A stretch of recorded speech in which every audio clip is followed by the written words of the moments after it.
Hola chicas, buenas.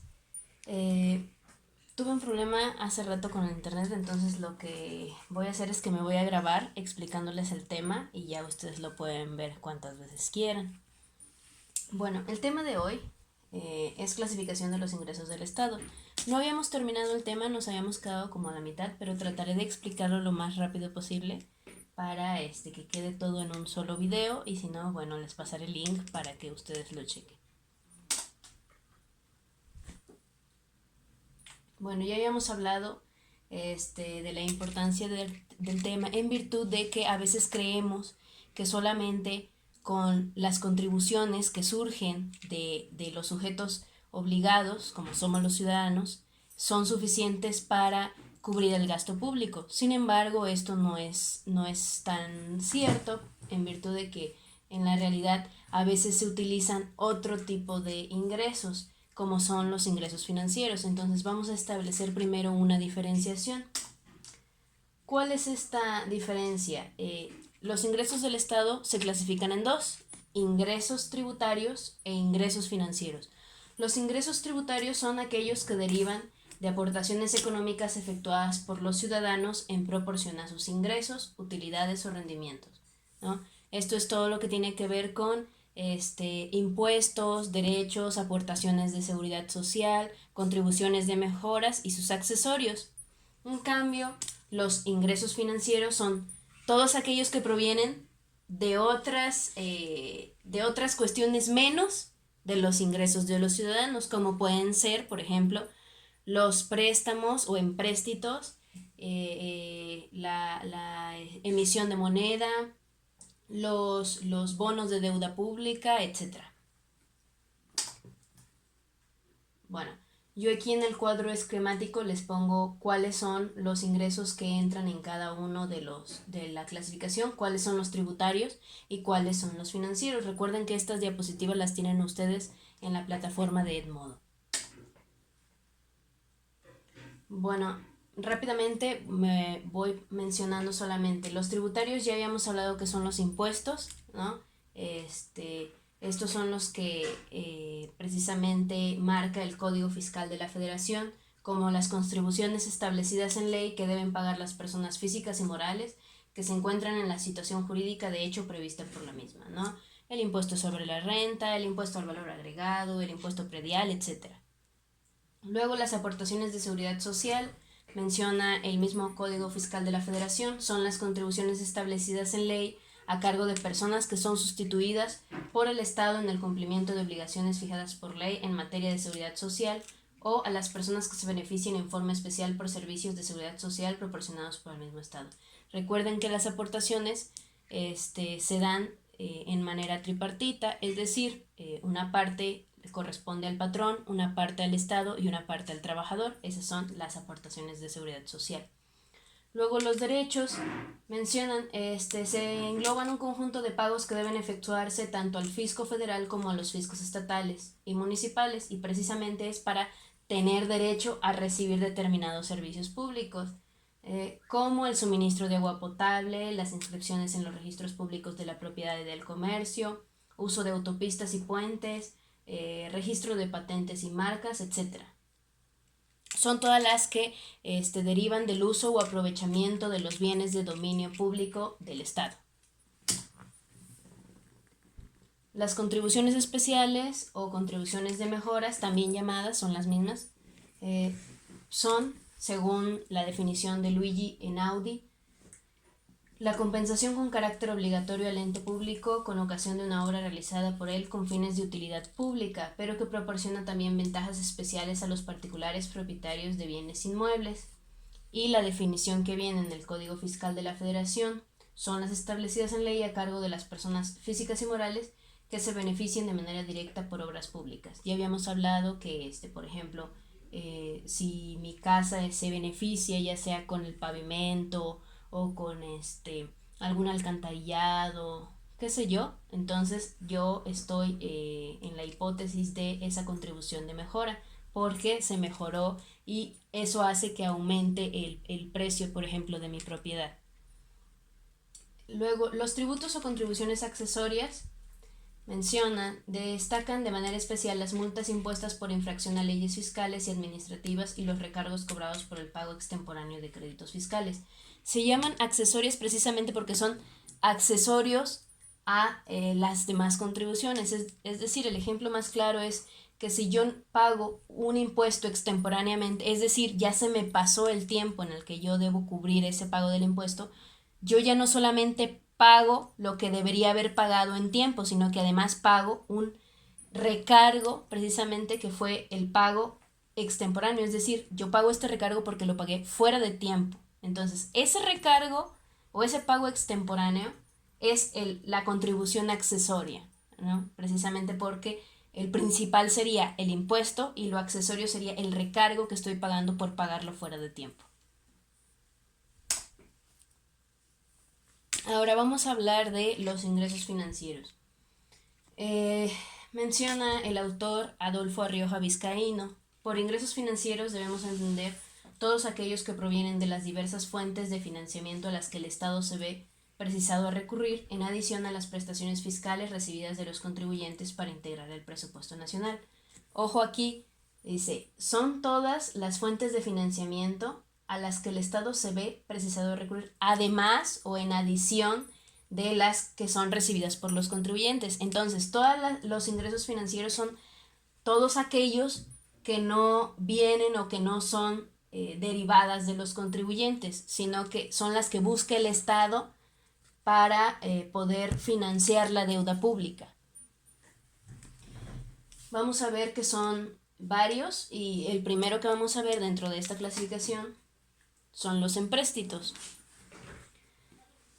Se llama empréstitos a los créditos o financiamientos otorgados a un gobierno por un Estado extranjero, por organismos internacionales de crédito, por instituciones privadas de crédito extranjeras o por instituciones nacionales de crédito para la satisfacción de determinadas necesidades presupuestales, que generan para el gobierno receptor la obligación a un cierto plazo de restituirlos, adicionados con una sobreprima por concepto de intereses y cuyo conjunto, aunado a otras disposiciones crediticias, forman la deuda pública de un país. Los empréstitos no son otra cosa que un préstamo. Entonces, el Estado pide un préstamo a cualquier institución de crédito de talla internacional, como sería el Fondo Monetario Internacional o el Banco Mundial, por decir algo. Y este préstamo, ustedes saben que hay que pagarlo en determinado plazo y no solo pagar el préstamo, es decir, la cantidad prestada, sino que además hay que pagar una sobreprima o pues una ganancia para el banco o la entidad internacional que nos prestó el dinero. ¿Cuál es el fundamento constitucional de esto? Artículo 73, fracción octava de la Constitución Federal, en donde mencionan una de las facultades del Congreso, que dice, en materia de deuda pública para dar bases sobre las cuales el Ejecutivo pueda celebrar empréstitos y otorgar garantías sobre el crédito de la nación para aprobar esos mismos empréstitos y para reconocer y mandar pagar la deuda nacional. Entonces, aquí, ojo, si ustedes se fijan bien, quien da las bases para poder solicitar un crédito es el Congreso de la Unión y el Ejecutivo es el que lo celebra, pero quien da las bases es el Congreso de la Unión.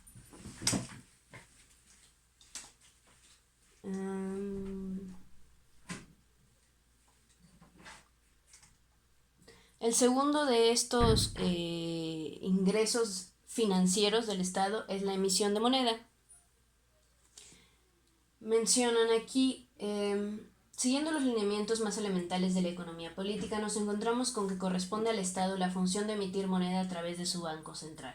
Emisión que debe efectuarse en proporción a las reservas de cada país, generalmente integradas por metales preciosos, oro preferentemente, por depósitos de divisas de fuerte cotización en los mercados cambiarios internacionales o derechos especiales de giro. La emisión de moneda puede obedecer en términos generales a tres tipos de razones.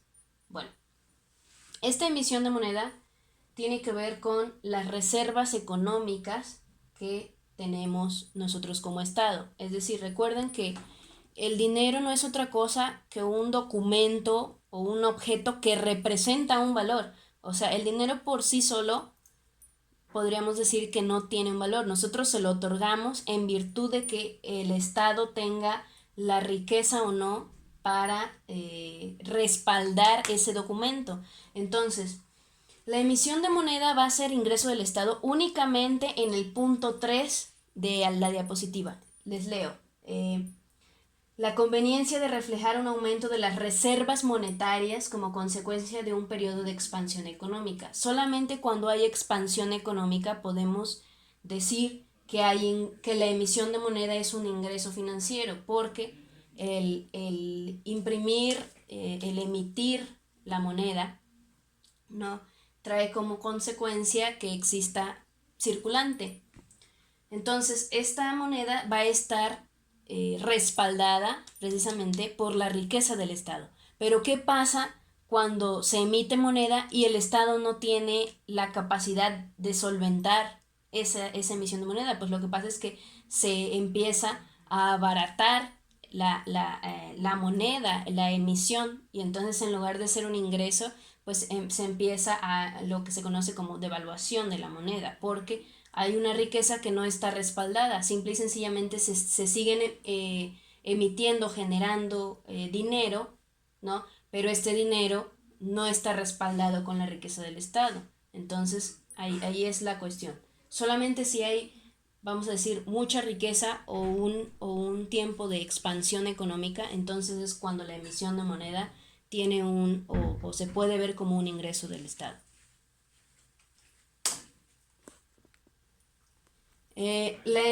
Otro de los ingresos del Estado es la emisión de bonos de deuda pública.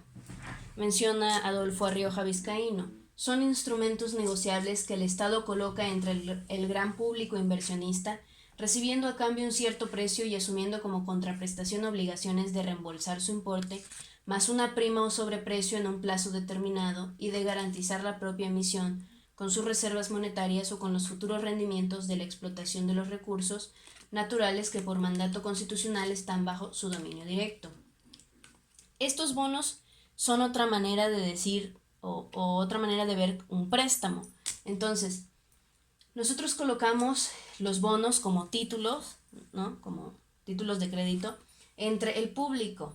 Es decir, quizá ya no entre un organismo internacional como un banco, pero puede ser, por ejemplo, un inversionista, es decir, un particular que a eso se dedica. Entonces, este particular nos va a dar precisamente una cantidad de dinero, ¿no? Le va a prestar al Estado, ¿no? Y el Estado se obliga a pagar ese bono con los recursos naturales que están bajo el dominio directo del Estado. Recuerden que el artículo 27 constitucional menciona el dominio de las tierras y aguas pertenece originariamente a la nación, ¿no? Bueno, recuerden que todo lo que son minerales, recursos, ¿cómo se dice? Los recursos vivos de las aguas también, todo por cuanto hace a la ley de, ¿cómo se dice? Ley nacional, ley de... ¿Cómo se llama la ley? A ver, espera. La Ley General de Bienes Nacionales, recuerden que hace una clasificación de bienes de dominio directo de la nación. Entonces, ahí en esa ley nos remite a la Constitución. En el artículo 27, párrafo cuarto, mencionan: corresponde a la nación el dominio directo de todos los recursos naturales de la plataforma continental y los zócalos submarinos de las islas, de todos los minerales o sustancias que en vetas, mantos, masas o yacimientos constituyan depósitos cuya naturaleza sea distinta de los componentes de los terrenos, tales como los minerales de los que se extraigan metales y metaloides utilizados en la industria, los yacimientos de piedras preciosas, de sal de gema y las salinas formadas directamente por las aguas marinas, los productos derivados de la descomposición de las rocas cuando su explotación necesite trabajos subterráneos, los yacimientos minerales u orgánicos de materias susceptibles de ser utilizadas como fertilizantes, los combustibles minerales sólidos, el petróleo y todos los carburos de hidrógeno sólidos, líquidos o gaseosos, y el espacio situado sobre el territorio nacional en la extensión y términos que fije el derecho internacional. Entonces, estos bonos se van a pagar precisamente con esta explotación de los recursos naturales que menciona el artículo 27, más otros que están en la Ley General de Bienes Nacionales. Entonces, precisamente uno de los ejemplos que menciona Adolfo Arrioja son los petrobonos. Entonces, estos eran colocados en el público inversionista y se tenían que pagar con el dinero que el Estado generara a través de la venta de los barriles de petróleo. Recuerden que estos, al igual que como los empréstitos, son ingresos del Estado, pero todo depende de su productividad. Es decir, lo ideal sería que este dinero que nos dan en préstamo, el Estado los hiciera producir y que en eso que se va a invertir lo hiciera rendir, y entonces que por sí mismo se pagara el bono. Es decir, en eso que se invirtió se produjera el doble, es decir, lo que se invirtió y aparte una ganancia, para poder pagar no solo los bonos de deuda pública, sino también que genere un ingreso para el Estado. Y de eso, ese es el ideal de esto. Pero ustedes saben que normalmente eso no sucede aquí, que hay una mal planeación, que se utiliza mal el dinero y entonces en lugar de convertirse en un activo para el Estado, pues se convierte en un pasivo y se hace más grande la deuda pública.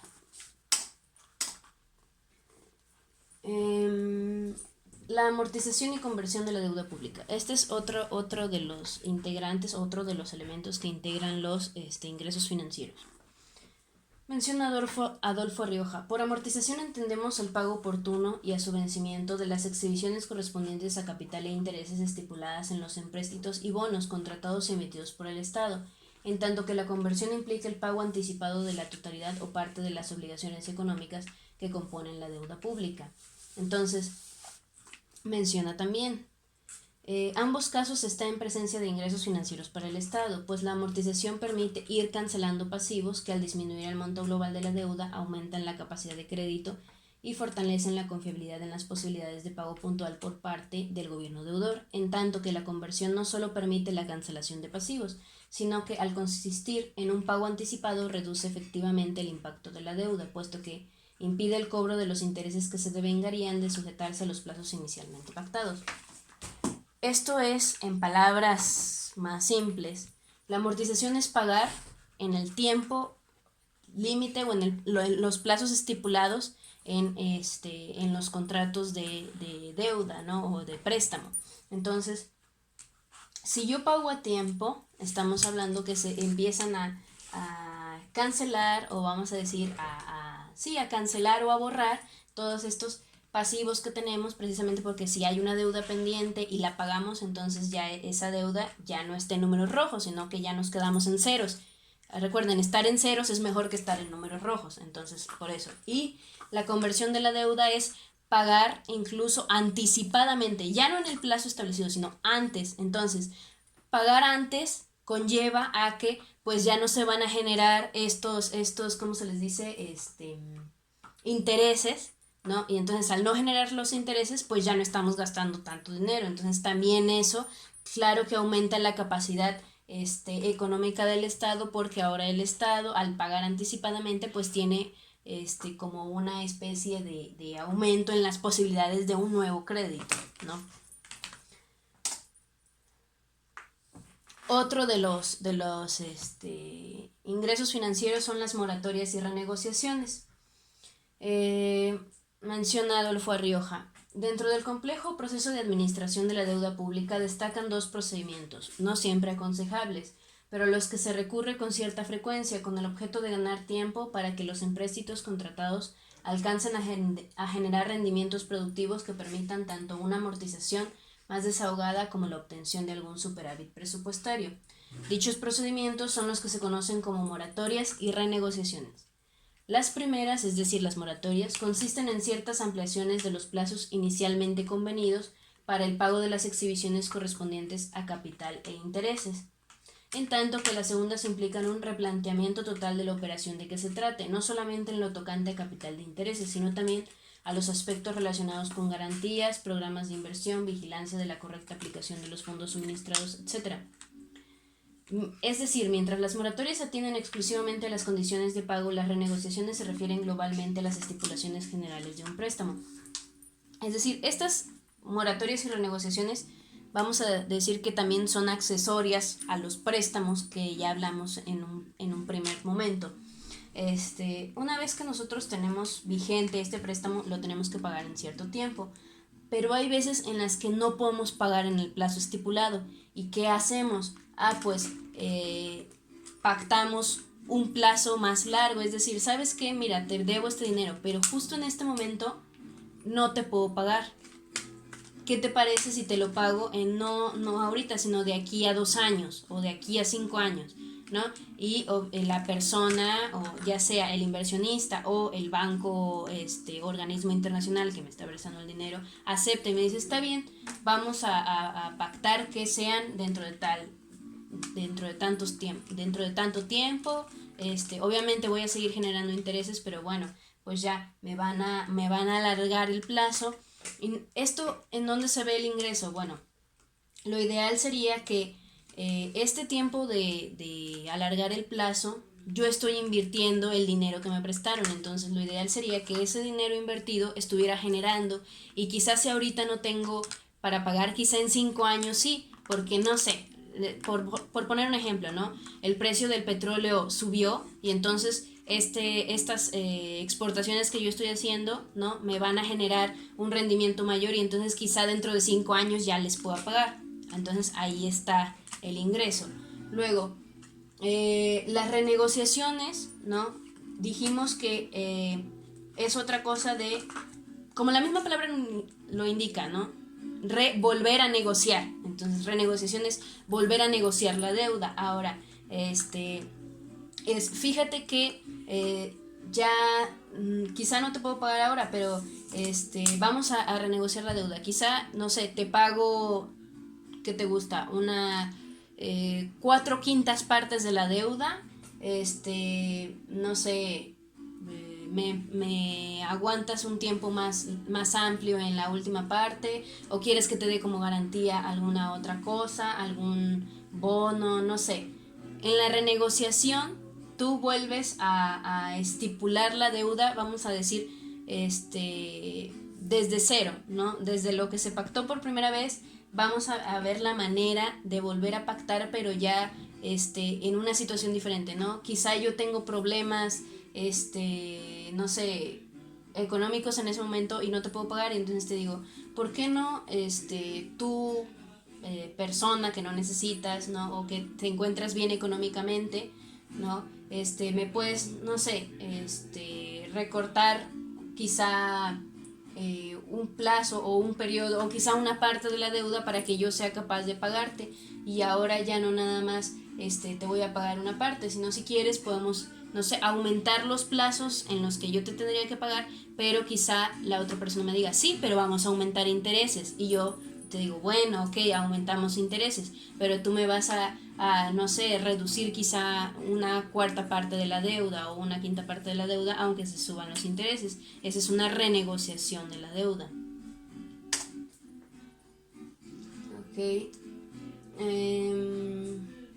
Y también reitera el autor Adolfo Rioja, que pues estas cuestiones tienen que ser planteadas y analizadas verdaderamente a conciencia, ya que si no se hace un uso correcto de esta renegociación de la deuda, ¿no? Pues entonces quizá no seamos capaces de pagar la deuda, y que incluso la deuda pública aumente más. ¿Qué otro ingreso del Estado podemos encontrar? Las devaluaciones. Bueno, para empezar hay que saber que hay dos sentidos en que podemos entender el concepto de devaluación. El primero es el clásico tradicional y el segundo es el moderno. Bueno, el clásico tradicional es el que la mayoría de nosotros conocemos, cuando el dinero pierde poder adquisitivo, es decir, para comprar la misma cantidad de productos pues necesitamos más dinero, o más billetes, o más monedas, ¿no? Entonces ahí es cuando hay una devaluación, ¿no? Nuestro dinero ya no tiene el mismo valor.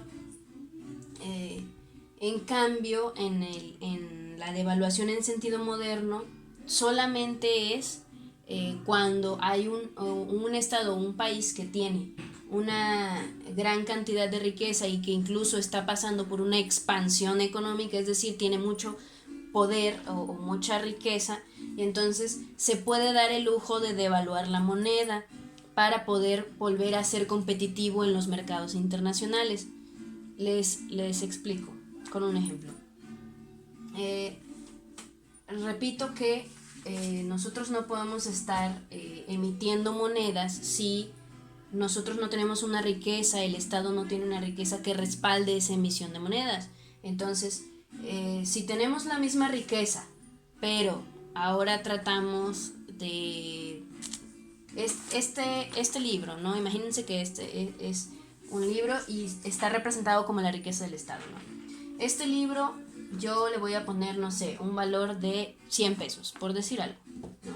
Entonces, ¿qué pasa si se emiten más monedas y yo no tengo más riqueza? Es decir, sigo con mi mismo libro, pero ahora yo con ese mismo libro lo tengo que pagar en 200 pesos, ¿no? Entonces, el valor de mi moneda se está devaluando porque estoy obteniendo la misma riqueza o el mismo producto a un precio mayor. Entonces, esa es la definición clásica o tradicional, ¿no? El que pierda poder adquisitivo la moneda. Ahora, solamente en el caso moderno es cuando la devaluación se convierte en ingreso del Estado. ¿Por qué? Porque cuando el Estado tiene una riqueza, ¿no?, en donde va a respaldar precisamente el valor monetario, a veces, por ejemplo, en el mercado internacional, ¿no?, si quieren comprar productos que exporta ese país que está en crecimiento económico, pues su moneda va a la alza. Entonces, pues sus productos, al ir a la alza su moneda, pues para los países, vamos a decir, de mediano desarrollo o incluso pobres, pues no tendrían posibilidad de comprarles a ellos. Entonces, ¿qué pasa? Bueno, pues ellos, los estados con un buen desarrollo económico, dicen, bueno, vamos a devaluar la moneda para que así estos países que no quieren comprar con nosotros porque nuestros precios son muy altos, quieran volver a comprar con nosotros, y entonces nosotros tenemos garantizado el que siga circulando y que sigan llegando ingresos a nuestras arcas nacionales. Entonces, ese es el momento en donde la devaluación puede convertirse en un ingreso para el Estado, ¿no? Solamente en ese momento.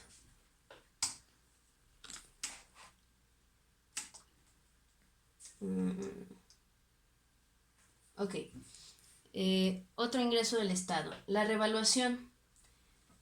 La revaluación es, en sentido negativo, lo contrario a la devaluación. Sí, ya habíamos dicho que la devaluación es que la moneda pierda poder adquisitivo, entonces aquí una revaluación va a tener una mejor cotización en comparación de otras monedas de curso legal o en los mercados internacionales.